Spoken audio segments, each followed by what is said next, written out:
Hello hi നമസ്കാരം. UVTVയുടെ പുതിയൊരു എപ്പിസോഡിലേക്ക് സ്വാഗതം. ഇത് ഓഗസ്റ്റ് മാസം 1-ാം തീയതിയാണ്. ഇന്നലെ പോസ്റ്റ് ചെയ്ത വീഡിയോയിൽ ഓഗസ്റ്റ് 31 എന്ന് ഞാൻ പറഞ്ഞുപോയി. ഓഗസ്റ്റ് തൊട്ടടുത്ത് നിൽക്കുന്നു, 31-ാം തീയതി അങ്ങനെ സംഭവിച്ചു പോയതാണ്. ജൂലൈ 31 ആയിരുന്നു. ഇന്ന് നമ്മൾ ഓഗസ്റ്റ് 1-ാം തീയതിയിലെ പത്രങ്ങളിലൂടെ കടന്നു പോവുകയാണ്. സ്വാഭാവികമായും ഇന്നത്തെ ദിവസവും പത്രത്താളുകളിലൊക്കെ ഏറ്റവും അധികം നിറഞ്ഞു നിൽക്കുന്നത് ഉരുൾപൊട്ടലും അതുമായി ബന്ധപ്പെട്ടിട്ടുള്ള മനസ്സിനെ നടുക്കുന്ന കാഴ്ചകളും അതിനിടയിൽ ഒരുപാട് പ്രതീക്ഷയുടെ പൊൻകിരണം എന്നൊക്കെ നമ്മൾ പറയില്ല ആലങ്കാരികമായിട്ട്. അങ്ങനെ നമുക്ക് ശരിക്കും പറയാവുന്ന ഒരുപാട് മനുഷ്യരെ അവിടെ കാണാൻ പറ്റുന്നുണ്ട്. അതിൻ്റെ ഒക്കെ വിവരണങ്ങളാണ് ഇന്നത്തെ എല്ലാ പത്രങ്ങളിലൂടെയും കടന്നു പോകുമ്പോൾ നമുക്ക് കാണാൻ വേണ്ടിയിട്ട് സാധിക്കുക. ദേശാഭിമാനിയിൽ നിന്ന് തുടങ്ങുമ്പോൾ ഉയിരേ എന്ന് പറഞ്ഞാണ് അവർ അതിൻ്റെ ടൈറ്റിൽ കൊടുത്തിരിക്കുന്നത്. ഒരുപാട് ആളുകളുടെ കണ്ണ് നിറഞ്ഞു നിൽക്കുന്ന ചിത്രങ്ങളാണ് നമ്മൾ കാണുന്നത്. അവരുടെയൊക്കെ ഉറ്റവരും ഉടയവരും ഇവിടെ ഉണ്ടായിരുന്നു എന്ന് മാത്രമേ അവർക്ക് അറിയുള്ളൂ. എന്ത് സംഭവിച്ചു എന്നറിയില്ല.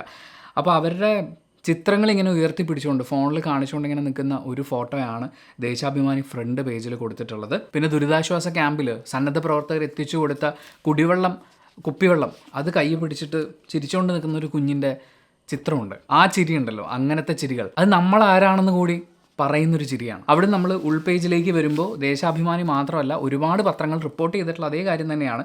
വസ്ത്രങ്ങളും സാധനങ്ങളും വേണ്ട, സംഭാവന നൽകാം. കൊച്ചി പ്രാദേശിക പേജിലാണുള്ളത്. അപ്പോൾ കൊച്ചിയെ ബേസ് ചെയ്തിട്ടുള്ളതാണ്. പക്ഷേ എല്ലാ ജില്ലക്കാർക്കും ഒരുപോലെ അറിഞ്ഞിരിക്കേണ്ട കാര്യം തന്നെയാണ്. വയനാട്ടിലേക്ക് ദുരിതാശ്വാസ വസ്തുക്കൾ ആവശ്യത്തിന് ലഭ്യമായെന്ന് കളക്ടർ SNK ഉമേഷ് അറിയിച്ചു. കളക്ടർമാരാണല്ലോ ഇതിൻ്റെ കോർഡിനേഷൻ. അപ്പോൾ ജില്ലാ കളക്ടർ പറഞ്ഞു കഴിഞ്ഞ് കഴിഞ്ഞാൽ നമുക്കറിയാം അവർ തമ്മിൽ കമ്മ്യൂണിക്കേറ്റ് ചെയ്തിട്ടായിരിക്കും. അവിടെ ആവശ്യത്തിന് വസ്തുക്കൾ എത്തിക്കഴിഞ്ഞ് കഴിഞ്ഞാൽ ഉറപ്പായി അവർ മറ്റുള്ള കളക്ടേഴ്സിനോടും പറയും. ആരെങ്കിലും സാധനങ്ങൾ വാങ്ങിച്ചിട്ടുണ്ടെങ്കിൽ മാത്രം കടവന്ത്ര റീജിയണൽ സ്പോർട്സ് സെൻറ്ററിലെ കളക്ഷൻ കേന്ദ്രത്തിൽ വ്യാഴം വൈകിട്ട് വരെ എത്തിക്കാം. അത് എറണാകുളത്തുള്ളവരെ സംബന്ധിച്ചാണ്. മറ്റുള്ള അവരുടേതായിട്ടുള്ള കളക്ഷൻ സെൻറ്ററുകൾ സ്റ്റാർട്ട് ചെയ്തിട്ടുണ്ടാവുമല്ലോ. മുഖ്യമന്ത്രിയുടെ ദുരിതാശ്വാസ നിധിയിലേക്ക് ചെക്കായോ ഓൺലൈനായോ സംഭാവന നൽകണമെന്നും കളക്ടർ അഭ്യർത്ഥിച്ചു. മുഖ്യമന്ത്രിയുടെ ദുരിതാശ്വാസ നിധിയിലേക്ക് സംഭാവന നൽകണം എന്ന് പറയുമ്പോൾ അതിൻ്റെ ആവശ്യമുണ്ടോ, അവിടെ കൊടുത്തു കഴിഞ്ഞാൽ അത് വേറെ വഴിക്ക് ചിലവായി പോകും എന്നൊക്കെയുള്ള രീതിയിൽ ഒരുപാട് ദുഷ്ടത നിറഞ്ഞാന്നേ ഞാൻ പറയുള്ളൂ. അങ്ങനെയുള്ള ഒരുപാട് പോസ്റ്റുകളൊക്കെ സോഷ്യൽ മീഡിയയിൽ കണ്ടിട്ടുണ്ടായിരുന്നു. അതിലൊരു പോസ്റ്റിന് പിന്നാലെ പോയി കഴിഞ്ഞപ്പോൾ അവരുടെ രാഷ്ട്രീയ ലക്ഷ്യം എന്താണ് എന്ന് ഏകദേശം നമുക്ക് ഊഹിക്കാൻ പറ്റുന്നതൊക്കെ തന്നെയാണ്. മുഖ്യമന്ത്രിയുടെ ദുരിതാശ്വാസ നിധി എന്ന് പറയുമ്പോൾ ഇപ്പം ഒരു ദുരന്തമൊക്കെ ഉണ്ടായി. അപ്പോൾ ഒരുപാട് ആളുകൾക്ക് നഷ്ടപരിഹാരം കൊടുക്കേണ്ടതുണ്ട്, അവരുടെ വീടുകൾ പുനർനിർമ്മിക്കേണ്ടതുണ്ട്, അവർക്ക് ആവശ്യമായ കാര്യങ്ങൾ ചെയ്തു കൊടുക്കേണ്ടതുണ്ട്. അപ്പോൾ അങ്ങനെയുള്ള ഒരുപാട് കാര്യങ്ങൾക്കൊക്കെ വേണ്ടി ഉപകരിക്കേണ്ട ഒരു ഫണ്ടാണത്. ആ ഫണ്ടിനെ തടയുകയാണ് ചെയ്യുന്നത്. സ്വകാര്യ വ്യക്തികൾ ചെയ്യുമ്പോൾ ഇത് കളക്ട് ചെയ്തിട്ട് കൃത്യമായ മാർഗ്ഗത്തിലാണോ പോകുന്നത് എന്ന് നമ്മൾ എങ്ങനെയാണ് അറിയാൻ പറ്റുക? ഒരു വലിയ സ്കെയിലിൽ ചെയ്യുന്ന ആളുകളൊക്കെ അവർക്ക് വീട് വെക്കാനും അതുപോലുള്ള കാര്യങ്ങൾക്ക് സഹായിക്കുന്നത് നമ്മൾ കണ്ടും കേട്ടും അറിയുന്നുണ്ടാവും. പക്ഷേ ഗവൺമെൻറ് ത്രൂ പോകേണ്ട ചില കാര്യങ്ങളുണ്ട്. അതിൽ കൃത്യമായി ഫണ്ടില്ലാതെ വരുമ്പോൾ, ഫണ്ട് വിനിയോഗിക്കാനുള്ള ഫണ്ടില്ലാതെ വരുമ്പോൾ ഉണ്ടാകുന്ന ബുദ്ധിമുട്ടുകൾ നമ്മൾ മനസ്സിലാക്കണം. ഒരുപക്ഷെ ഒരുപാട് സെലിബ്രിറ്റീസ് ആയിട്ടുള്ള ആളുകൾ, പ്രമുഖ വ്യക്തികൾ, സംസ്ഥാനങ്ങൾ ഒക്കെ മുഖ്യമന്ത്രിയുടെ ദുരിതാശ്വാസ നിധിയിലേക്കാണ് ഈ സംഭാവന നൽകുന്നത്. അതിൻ്റെ കാരണം അത് കൃത്യമായി വിനിയോഗിക്കപ്പെടാൻ വേണ്ടിയിട്ടാണ്. വേണമെങ്കിൽ തമിഴ്നാട് മുഖ്യമന്ത്രിക്ക് നേരിട്ട് കൊണ്ടുപോയി ഓരോ ആളുകൾക്കും ഇത്ര രൂപ വെച്ച് കൊടുത്താൽ മതിയല്ലോ. അങ്ങനെയല്ലല്ലോ അവരത് ചെയ്യുന്നത്. ഏറ്റവും വിശ്വാസയോഗ്യമായ ഒരുപാട് ഓഡിറ്റിംഗ് നടത്തുന്ന ഒരു ഫണ്ടാണത്. അപ്പോൾ അതിലേക്ക് കോൺട്രിബ്യൂട്ട് ചെയ്യാനാണ് ആവശ്യപ്പെടുന്നത്. ഞാനും അത് തന്നെയാണ് സപ്പോർട്ട് ചെയ്യുന്നത്. കാരണം നിങ്ങളുടെ കയ്യിലൊരു 1000 രൂപയുണ്ടാവും. ഈ 1000 രൂപ കൊണ്ട് നിങ്ങൾക്ക് ഒരുപാട് പേരെ സഹായിക്കണമെന്ന് വിചാരിച്ചു കഴിഞ്ഞാൽ, ഞാൻ ഏറ്റവും ചെറിയ സ്കെയിലാണ് പറയുന്നത്, 1000 രൂപ കൊണ്ട് ഒരുപാട് പേരെ സഹായിക്കണമെന്ന് വിചാരിച്ചു കഴിഞ്ഞാൽ നിങ്ങൾ ഒരാൾക്ക് എത്ര രൂപ വെച്ച് കൊടുക്കും? അതേസമയം നമ്മൾ ഇതേ 1000 രൂപ മുഖ്യമന്ത്രിയുടെ ദുരിതാശ്വാസ നിധിയിലേക്ക്, ആ ഫണ്ടിലേക്ക് പോകുമ്പോൾ ആ ഫണ്ട് വലുതാവുകയാണ്. അപ്പോൾ അതുകൊണ്ട് ചെയ്യാവുന്ന സഹായങ്ങൾ എന്ന് പറയുന്നത് ഒരു വലിയ സ്കെയിലിലേക്ക് മാറുകയാണ്. പല തുള്ളി പെരുവെള്ളമാണ്. പക്ഷേ പല തുള്ളി പലയിടത്തായിട്ട് വീണ് കഴിഞ്ഞാൽ അതൊരിക്കലും പെരുവെള്ളമായിട്ട് മാറില്ല. പിന്നെ ഈ ഒരു വിഷയമായിട്ട് ബന്ധപ്പെട്ട് കേരള ഗവൺമെൻറ്റുകളുടെ ഒരു പോരാട്ടം എന്നോ ഒക്കെ പറയാവുന്ന രീതിയിലുള്ള കുറച്ച് കാര്യങ്ങൾ നടക്കുന്നുണ്ട്. ദേശീയ ദുരന്തമായി പ്രഖ്യാപിക്കണം മുഖ്യമന്ത്രി. കേന്ദ്രം റെഡ് അലേർട്ട് നൽകിയിരുന്നില്ല. വയനാട്ടിൽ ദുരന്തമുണ്ടായ സ്ഥലത്ത് കേന്ദ്രം റെഡ് അലേർട്ട് നൽകിയിരുന്നില്ലെന്ന് മുഖ്യമന്ത്രി പിണറായി വിജയൻ. കേന്ദ്രം നൽകിയത് കാലാവസ്ഥാ മുന്നറിയിപ്പാണ്. അതീവ ഗൗരവത്തോടെയാണ് സംസ്ഥാനം അതിനെ കണ്ടതെന്ന് അദ്ദേഹം വാർത്താ സമ്മേളനത്തിൽ പറഞ്ഞു.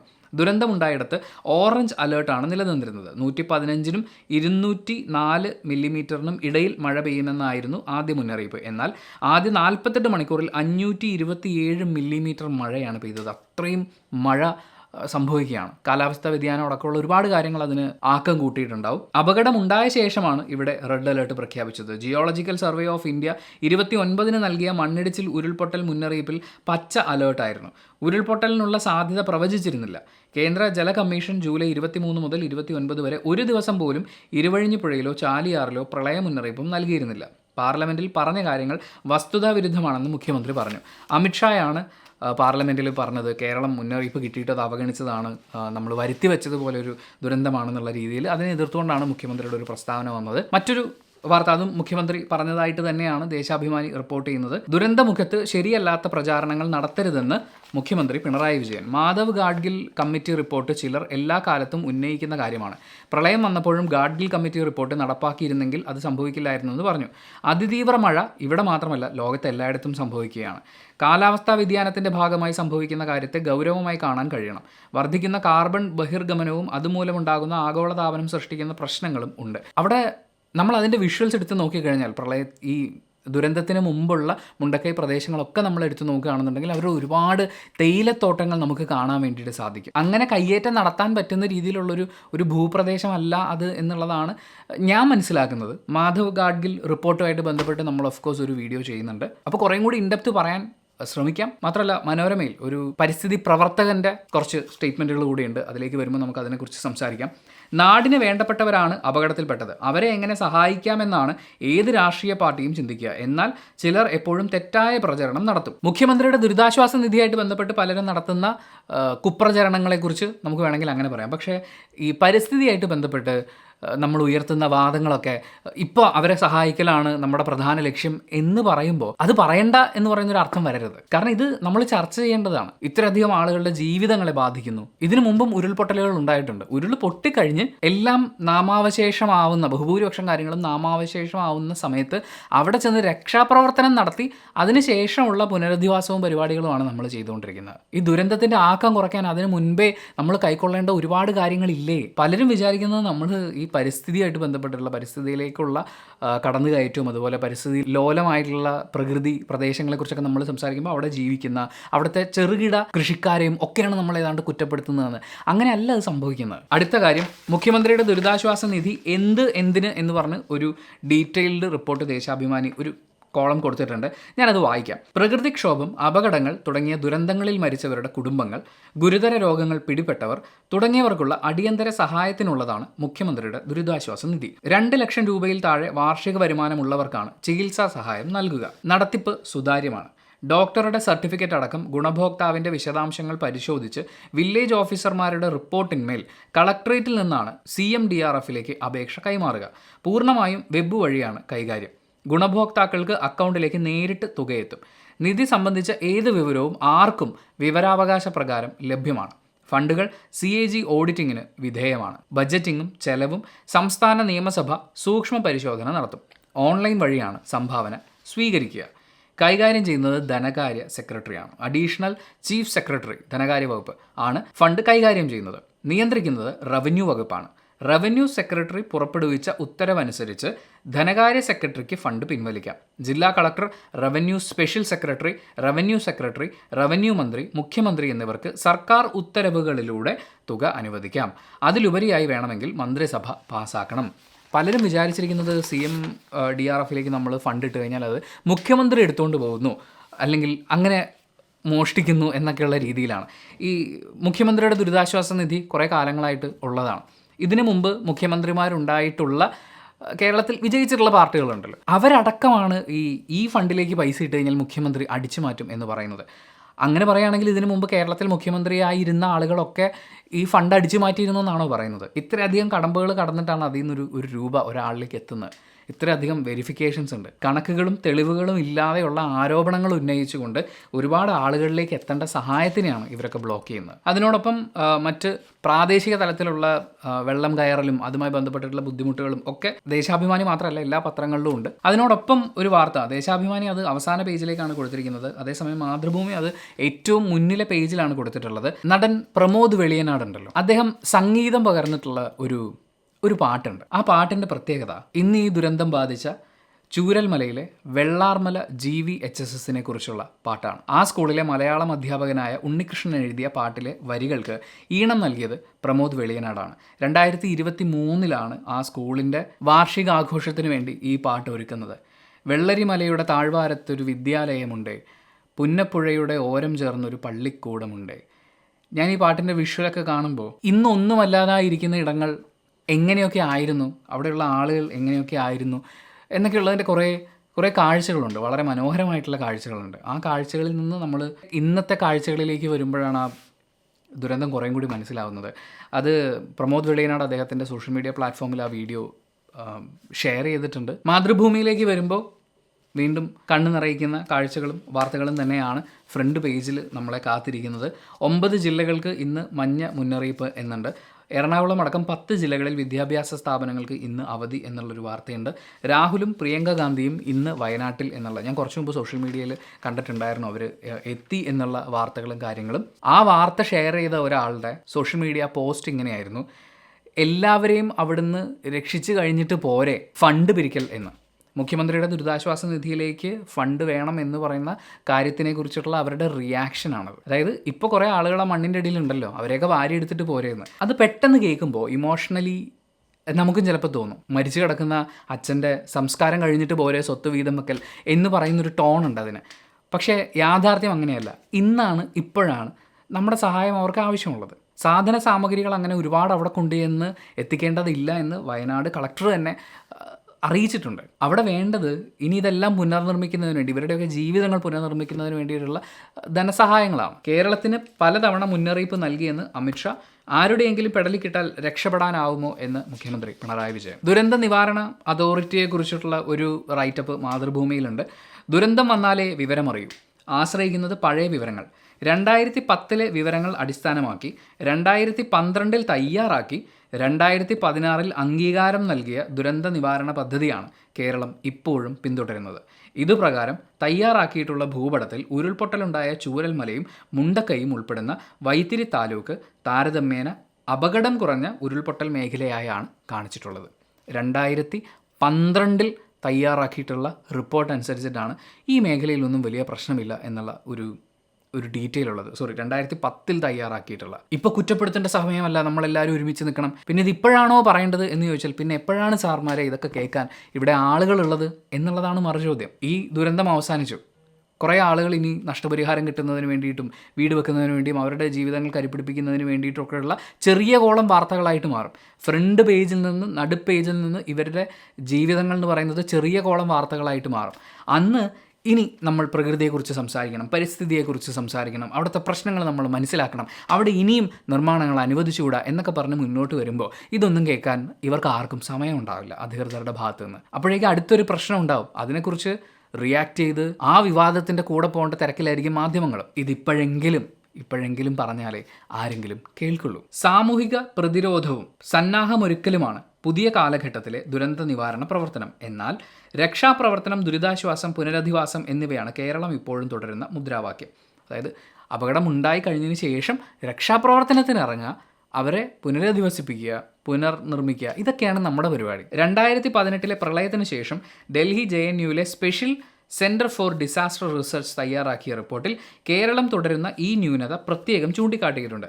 ഫലവത്തായ ദുരന്ത നിവാരണ പ്ലാനിൻ്റെ അഭാവം, താഴെത്തട്ടിൽ ബോധവൽക്കരണ പ്രവർത്തനങ്ങൾ എത്താത്തത്, അപകട മേഖലയുടെ വാർഡ് തല ഭൂപടം തയ്യാറാക്കാത്തത്, പ്രവർത്തിക്കാത്ത മുന്നറിയിപ്പ് സംവിധാനങ്ങൾ തുടങ്ങി പ്രശ്നങ്ങൾ ഏറെയാണ്. കേരളം സ്ഥാപിച്ച 351 മുന്നറിയിപ്പ് സംവിധാനങ്ങളിൽ 289 എണ്ണവും പ്രവർത്തനക്ഷമമല്ലെന്ന് 2 തവണയാണ് കൺട്രോളർ ഓഫ് ഓഡിറ്റർ ജനറൽ ചൂണ്ടിക്കാട്ടിയത്. നിലവിലുള്ള അപകടങ്ങളുടെ രൂക്ഷത കുറയ്ക്കാനും പുതിയവ തടയാനും പ്രതിരോധശേഷി വർദ്ധിപ്പിക്കാനും ലക്ഷ്യമിട്ടുള്ള ഐക്യരാഷ്ട്രസഭ അംഗീകരിച്ച സെൻട്രായ് ചട്ടക്കൂട് പ്രകാരമുള്ള പ്രവർത്തനങ്ങളിലേക്ക് എപ്പോഴോ മാറേണ്ടതാണ്. അതുണ്ടായിട്ടില്ല. മാതൃഭൂമിയുടെ റിപ്പോർട്ടാണ് ഞാൻ ഈ വായിച്ചുകൊണ്ടിരിക്കുന്നത്. എനിക്ക് വായി തോന്നുന്നത് ഞാൻ വെറുതെ പറയല്ല. ഉദ്യോഗസ്ഥർ മാത്രമടങ്ങുന്ന സമിതിയാണ് മുഖ്യമന്ത്രി നേതൃത്വം നൽകുന്ന ദുരന്ത നിവാരണ അതോറിറ്റി. ഇപ്പോൾ 2 വിദഗ്ധ അംഗങ്ങൾ ഉൾപ്പെടെ 8 അംഗങ്ങളും ഓരോ മേഖലയ്ക്കും ഉപദേശക സമിതികളുമാണ് നിയമം അനുശാസിക്കുന്നത്.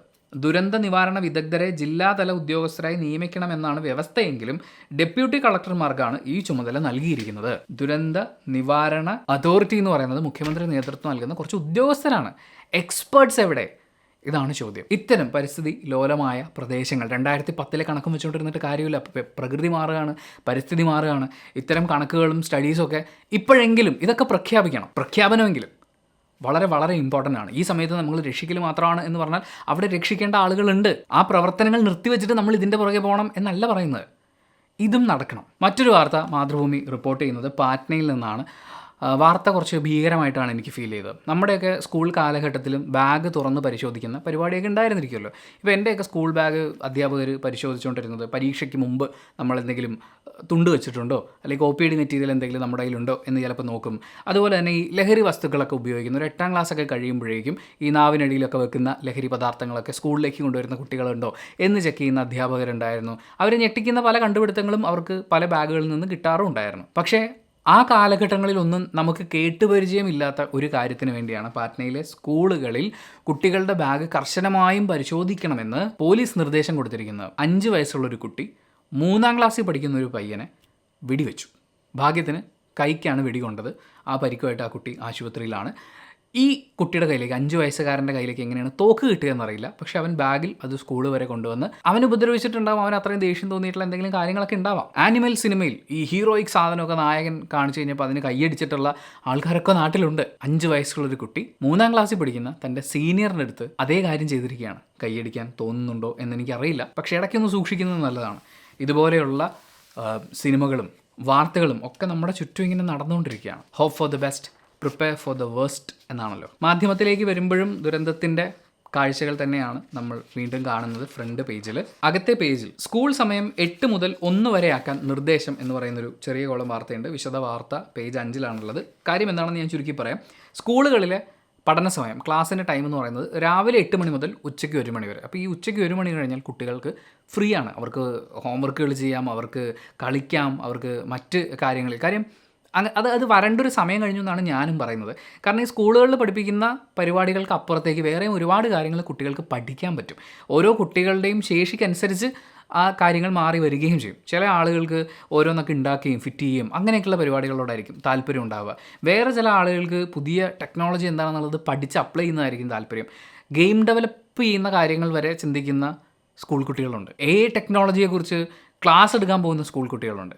നമ്മുടെ കുട്ടികൾക്കും ഈ തലച്ചോറൊക്കെ ഉണ്ട്. പക്ഷേ അതിലേക്കുള്ള അല്ലെങ്കിൽ അതൊക്കെ ഒന്ന് എക്സ്പ്ലോർ ചെയ്യാൻ പാകത്തിനുള്ള ഒരു സാഹചര്യം കുട്ടികൾക്ക് കിട്ടുന്നുണ്ടോ എന്നുള്ളതാണ്. വൈകുന്നേരം ഒരു 4 മണി, ചിലപ്പോൾ 4:30-5 മണിയാകുമ്പോൾ വീട്ടിൽ വന്ന് കയറുന്നു, ആകെ മൊത്തം ക്ഷീണിച്ച് മറ്റേ ബാണ്ടൊക്കെ ഇട്ട് ബാഗും കൊണ്ട് പോയതിൻ്റെ തളർച്ച, അത് കഴിഞ്ഞ് ചിലപ്പോൾ ട്യൂഷൻ, ഇത് കഴിഞ്ഞ് വീട്ടിൽ വന്നിട്ട് ഹോംവർക്ക്, ചില വീടുകളിൽ മണിക്കൂർ കണക്കിന് പ്രാർത്ഥന, ഇതെല്ലാം കൂടി കഴിയുമ്പോൾ ആ കുട്ടിക്ക് അവൻ്റെ ബുദ്ധിവികാസത്തിന് ആവശ്യമായ അല്ലെങ്കിൽ അവന് ഉള്ളിൽ ഉറങ്ങിക്കിടക്കുന്ന കാര്യങ്ങളെ എക്സ്പ്ലോർ ചെയ്യാൻ മാത്രമുള്ള പരിപാടികൾക്ക് സമയം കിട്ടില്ല. ഇതൊരു നല്ല ഓപ്ഷനായിട്ട് എനിക്ക് തോന്നുന്നു. പക്ഷേ പ്രാദേശിക ആവശ്യങ്ങൾ പരിഗണിച്ച് സ്കൂളുകൾക്ക് സമയം ക്രമീകരിക്കാം എന്ന് റിപ്പോർട്ടിൽ പറയുന്നുണ്ട്. ഡോക്ടർ MA ഖാദർ അധ്യക്ഷനായി സർക്കാർ നിയോഗിച്ച സമിതിയുടെ 2ാം റിപ്പോർട്ടിലെ നിർദ്ദേശമാണിത്. ഈ റിപ്പോർട്ട് മന്ത്രിസഭാ യോഗം തത്വത്തിൽ അംഗീകരിച്ചിട്ടുണ്ട്. തീർച്ചയായും മാറ്റം വരണം. ഒരുപാട് കാര്യങ്ങൾ നമ്മുടെ വിദ്യാഭ്യാസ സമ്പ്രദായമായിട്ട് ബന്ധപ്പെട്ടിട്ട് ഒരുപാട് മാറ്റങ്ങൾ ഉണ്ടാവേണ്ട സമയം അതിക്രമിച്ചിരിക്കുന്നു എന്നാണ് എൻ്റെ അഭിപ്രായം. ട്രോളിംഗ് നിരോധനം കഴിഞ്ഞ് ബോട്ടുകൾ കടലിലിറങ്ങി എന്ന് പറയുന്ന ഒരു വാർത്തയുണ്ട്. അതുപോലെ തന്നെ ഈ ട്രോളിംഗ് നിരോധനം നിലനിന്നിരുന്ന കാലഘട്ടത്തിൽ സാധാരണ നമ്മുടെ മത്സ്യബന്ധന തൊഴിലാളികൾക്ക് കിട്ടേണ്ടിയിരുന്ന ഒരു വരുമാനം ഉണ്ടായിരുന്നു. അത് ഇപ്രാവശ്യം സംഭവിച്ചില്ല. ഈ ട്രോളിംഗ് നിരോധനം അവർക്ക് വലിയ കാര്യമായി ഉപകാരപ്പെട്ടിട്ടില്ല എന്ന് പറയുന്നൊരു വാർത്ത കൂടി റിപ്പോർട്ട് ചെയ്യപ്പെടുന്നുണ്ട്. കാരണം മീനുകൾക്ക് വില കുറവായിരുന്നു. ഉദ്ദേശിച്ച മീനുകൾ അല്ലെങ്കിൽ ഒരുപാട് ആളുകൾ വാങ്ങുന്ന മീനുകൾ, മത്തി ഉൾപ്പെടെയുള്ള മീനുകളുടെ ലഭ്യത കുറവായിരുന്നു. അങ്ങനെയൊക്കെയുള്ള കുറേ കാരണങ്ങൾ അതിനുണ്ട്. പിന്നെ മറ്റൊരു കാര്യം, ആദായ നികുതി റിട്ടേൺ സമർപ്പിച്ചത് 7 കോടി പേർ എന്ന് പറയുന്നൊരു വാർത്തയുണ്ട്. ആദായ നികുതി ഇൻകം ടാക്സ് റിട്ടേൺസ് ഫയൽ ചെയ്യാനുള്ള ലാസ്റ്റ് ഡേറ്റ് അവസാനിച്ചതോടുകൂടി 7 കോടിയിലേറെ ആളുകൾ ഇത് ഫയൽ ചെയ്തു എന്ന് പറയുന്ന ഒരു വാർത്തയാണ്. സമയപരിധിക്കുള്ളിൽ ചെയ്യാത്തവർക്ക് ഡിസംബർ 31 വരെ റിട്ടേൺ ഫയൽ ചെയ്യാമെങ്കിലും ലേറ്റ് ഫീ നൽകേണ്ടി വരും. വാർഷിക ആദായം 5 വർഷത്തിന് മുകളിലുള്ളവർക്ക് 5000 രൂപയും താഴെയുള്ളവർക്ക് 1000 രൂപയുമാണ് പിഴ. ഇൻകം ടാക്സ് റിട്ടേൺസ് ഫയൽ ചെയ്തിട്ടില്ലെങ്കിൽ എത്രയും പെട്ടെന്ന് അത് ചെയ്യുക. ഇനി അങ്ങനെ റിട്ടേൺ ഫയൽ ചെയ്യേണ്ട ഒരു സാമ്പത്തിക സ്ലാബിലല്ല ഞാൻ വരുന്നത്, എനിക്ക് അതിൻ്റെ ഒന്നും ആവശ്യമില്ല എന്ന് തോന്നുകയാണെങ്കിൽ ആ ആവശ്യമുള്ള ലെവലിലേക്ക് എത്താൻ വേണ്ടിയിട്ട് കഠിനമായി പ്രവർത്തിക്കുക. All the best and thank you so much for watching this video. Video ഇഷ്ടപ്പെട്ടാൽ ലൈക്ക് ചെയ്യുക, കമൻറ്റ് ചെയ്യുക, ഷെയർ ചെയ്യുക. ഈ കോണ്ടൻറ്റ് നിങ്ങൾക്ക് ഉപകാരപ്രദമാണെന്ന് തോന്നുകയാണെങ്കിൽ സബ്സ്ക്രൈബ് ചെയ്യുക. Thank you.